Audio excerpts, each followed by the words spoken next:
So ayun, magandang umaga po sa inyo lahat. Andito na po muli ang inyong lingkod, Sal TV Official, muli nagbabalik at yan, magbibigay lamang tayo ng reaksyon dito sa ating napulot o nakita na nakapost, ano. At bago ang lahat, Merry Christmas po sa inyong lahat. At sa mga basher ko diyan, sa mga basher diyan, Merry Christmas din sa inyo. Sana lawakan niyo na ang inyong mga pangunawa ngayong Kapaskuhan. Pero bago ang lahat, shoutout muna sa aming Team Striker, ayan. Banat Bagsik, Maria Legaspi, ayan, Malu de los Santos, Hayat Zamora, and Pixie Lixie, Selena Barbosa Official, and Irma Galo Mix Vlog, ayan, and sino pa ba? At ang inyong pong lingkod. Baka may nalimutan ako ha, ayan, kasi alam niyo naman, paminsan-minsan na lang po tayo mag-vlog, ano, ano, pero ngayon siguro may mga oras na tayo kasi tambay na tayo dito sa bahay. At mahaba-habang bakasyon, ano, so may time na tayo mag-reaction. So, ayan, tuloy na tayo at ito, basahin natin itong nakapost dito sa Jomcar Community 2324. Aywan, kung anong 2324 na to. Anonymous participant, sabi niya. Nag-post siya dito ha, basahin lang natin at ilalagay din naman natin diyan sa ating screen para makita ninyo. Sabi niya dito, magalit na kayo sa akin sa upload ni Ian Ramirez.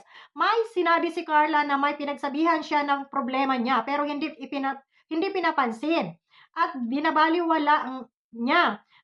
Masaya kayo sa nakikita niyo pero sa kagustuhan kayo mapasaya kahit siguro masakit sa dibdib niya, gagawin niya kahit sa likod ng camera, binabaliwala siya.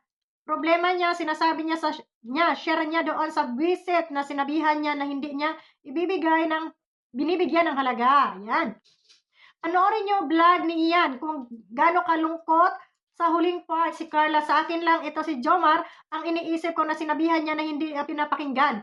Sama ng ugali mo, pakitang tao ka lang, sweet ka pag may camera, pero kahit saan, BTS, may camera, sweet ka, pero pag walang nakatutok, ibang babae nasa utak mo. Jacob. Ayun, Jomar Jacob. Umamin ka na kasi may giip ka na may karma sa'yo yan. Ayan. May naintindihan ba kayo dun sa binasa ko?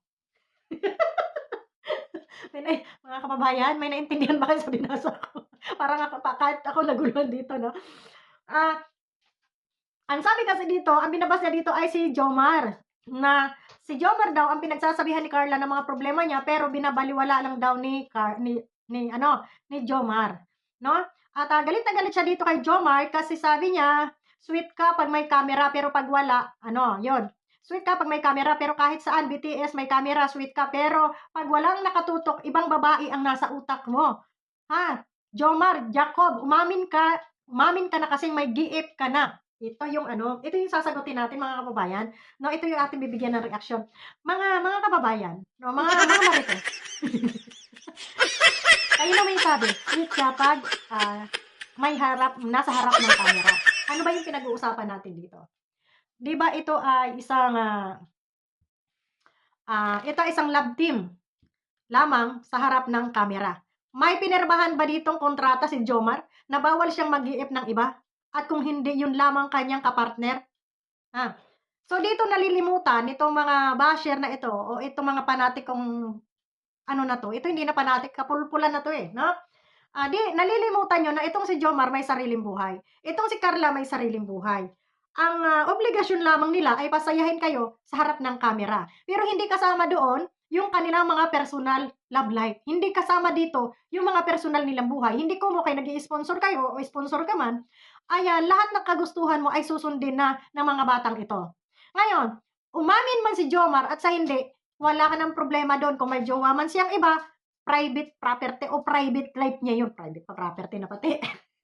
Private life niya yun. Naintindihan mo, ha, Bubita? So, ito, wala kang karapatan, na manghusga dito sa tao kung hindi man sila ni Carla ang magkatuluyan. Kung hindi man sila ni Carla ang magjowa.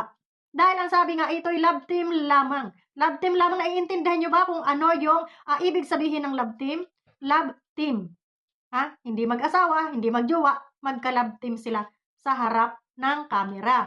So, wala silang kontrata na sa loob at labas ng camera ay magsusweet-sweetan silang ganyan, no? Pag nasa harap sila ng camera, yun yung kanilang rules. na mag-sweet-sweetan, pasayahin kayo, yun lang ang kanilang obligasyon.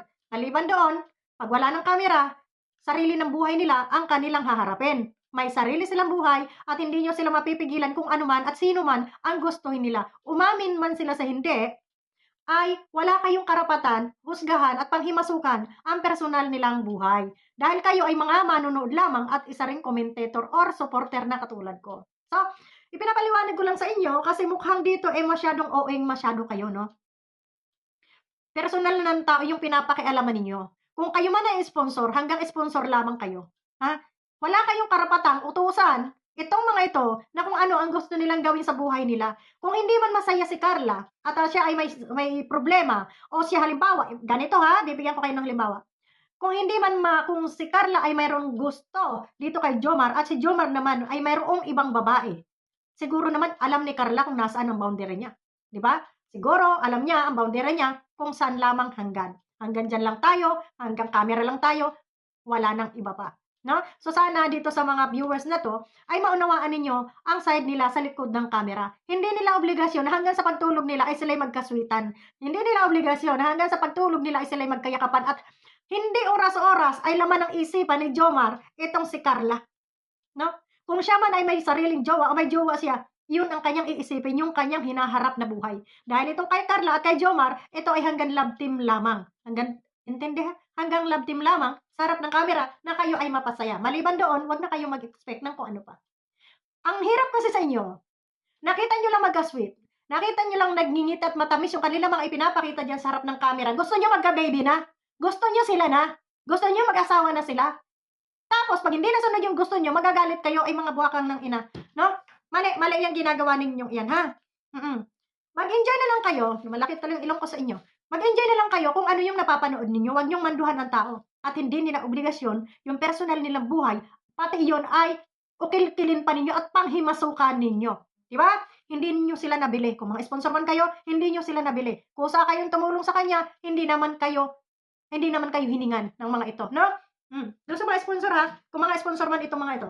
Kung kayo naman ay mga supporters o followers, mag-enjoy na lang kayo sa panonood, no?